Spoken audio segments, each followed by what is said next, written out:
Hello again and welcome back to the PhatPhish Guitar Studio. I'm Dave and no guitar in my hand today because we're not talking about guitars, we're going to be talking about this. This is the Ernie Ball Power Peg string winding tool.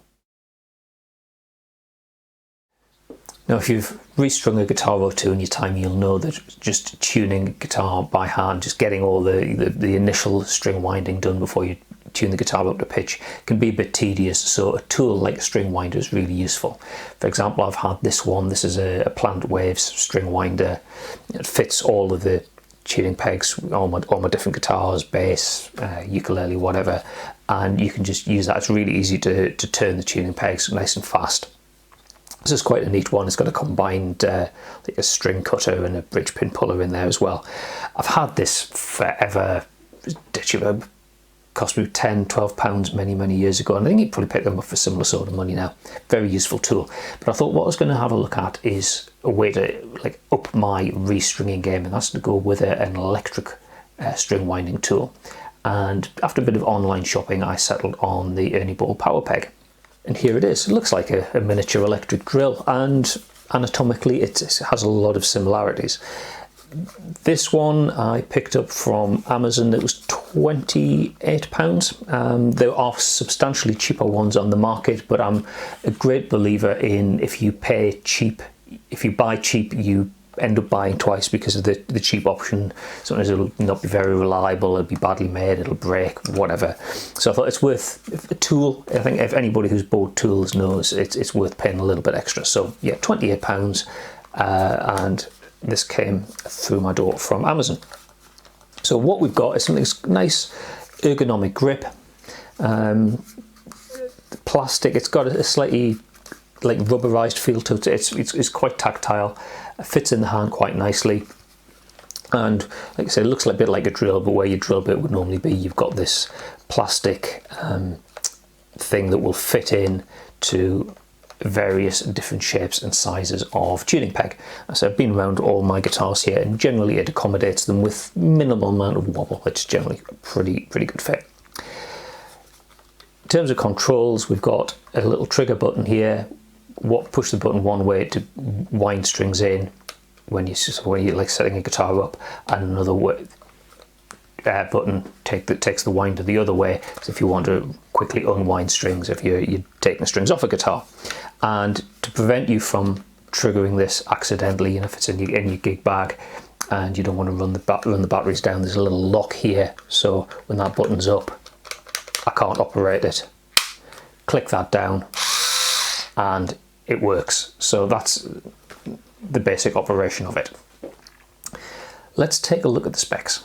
Okay, so according to the specs, it's got a versatile head that fits all guitar, bass and acoustic tuning machines.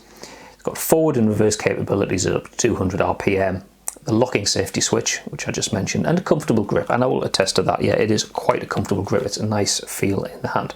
Where I would question those specs though is the thing about up to 200 RPM. So it says you can string wind sort of like 70% faster than doing it manually. That feels about right, but they say that it can wind at up to 200 RPM. It doesn't. If you've used an electric drill, I think most electric drills now that you use around the house for DIY, for home maintenance, construction, whatever, the button on them will have some sort of pressure sensitivity. If you just squeeze it gently, it'll spin quite slowly, and then as you increase the pressure, you increase the speed until you go up to full speed. And I was expecting something similar on this when it says a speed of up to 200 RPM. That's not the case here. The trigger is very much a switch. You click it and it's going full speed.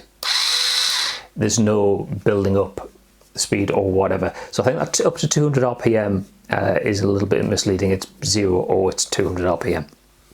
So that was my first little gripe, because I'm used to using power tools.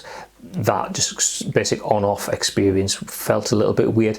It's not bad, but I think something where it was pressure sensitive would have felt a little bit more comfortable, because you kind of feel like when you put that on, and the minute you press the button, you're committed to winding the tuning peg at full speed. This particular model runs off batteries. It's 4 AA batteries, so there's a little clip on the bottom of the handle. clips up and the batteries go in there. The shape of the battery compartment I found was a little bit loose, so when I was putting the batteries in, it was a bit difficult to get them lined up. That could have been shaped a little bit better. You know, for something which I'm saying is, you know, £28, it's a bit more of a premium product. I thought that left a little bit to be desired. But as a tool, it does the job. There's also a USB powered version of this. So it's like it's got a built-in rechargeable battery and you can just recharge it off USB. That one I think comes in at about just shy of £60. I think last time I looked at the pricing on those. A lot more expensive obviously because you're paying for that rechargeable battery. It's basically the same product. The layout is slightly different, and the release switch is on the back of the handle, I think, rather than on the front, and slightly more ergonomic. But you're looking at, you know, something it's pretty much double the price of this. So my verdict on it, and obviously I bought this with my own money, so I'm free to say what I like about this. It's not a case where this has been provided by the manufacturer and I've got a script I need to speak to. I don't do those types of videos. Always, if I take a product, I always speak freely about it. But no, this one I bought with my own money. Verdict: it does the job. I mean, it's no criticism there. It's very competent as a string winder. I've used it on a number of guitars. I've done some setups and some restringing, and it did the job admirably. Like I say, I've been around all the guitars, bass, you know, my ukulele, everything in the studio, and yeah, that fits. Don't have a problem there. My criticisms, though, for the money, that simple trigger just feels a little bit cheap, especially when it was sold as like up to 200 RPM. I was expecting a different sort of experience there, more akin to what I would get on a conventional like electric drill. The motor is a little bit noisy. I don't really know what I was expecting, but my first impression with it when I released the trigger and went, does that sound like a premium motor? I don't know. It probably will do the job and will outlast any of those cheap Amazon specials. I've not had any problems with it thus far, but for somebody who's working at my sort of scale, was this the best possible value? You know, if you're just a hobby guitarist, you've got one or two guitars that you want to maintain, would I actually recommend this? I think probably not. It depends. If you got £28 burning a hole in your pocket, then yeah, it's not going to let you down. But for what you get over what you would pay for like just a manual string winder, or what you would pay for just like a cheap one that might not withstand the rigors of a lot of hard work.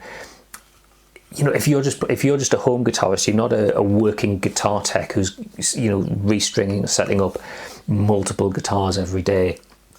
You're not putting this into a flight case and then, you know, touring around with it, where it needs to withstand the knocks and bumps that a working tool would take. Then, let's say for a home user, I think this is actually kind of overkill, and you could get away with less. But if you want something that's, you know, it's well built, yeah, for £28, I guess it's okay. But I think there are aspects of it, like I said, that could be better. I've got a lot of time for Ernie Ball.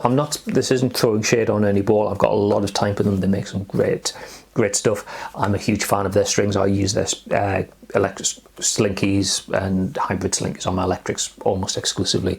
You know, they've very, very rarely let me down. They are, you know, nothing against Ernie Ball, but this, I think, for a non-professional user, there may be better ways you could spend your £28 rather than buying this. But say, I'm just a guy on the internet with an opinion. So take that with a pinch of salt if you wish. Okay, so hopefully you found that useful and interesting. If you did, please click the like button down there if you really enjoyed the video and you want to see other things that I post on the channel. I'm going to try and keep the channel alive. I've been neglecting it a little bit recently, but I'm going to try and get back to posting videos more often. So click the notify icon down there, click the bell, and you'll be notified anytime I upload any new videos onto the channel. You're welcome to leave a comment. YouTube's a bit rubbish at notifying me when people leave comments on videos, so if there's something specifically you want to ask me, whether it's about guitar gear, guitar playing, music theory, anything at all, if you go here, there's a form that you can fill in. The question comes direct to me. I'm guaranteed to see it, and I can get around to answering your question in a future video. Okay, that's all for now. Thanks for watching, and I'll see you next time. Bye for now.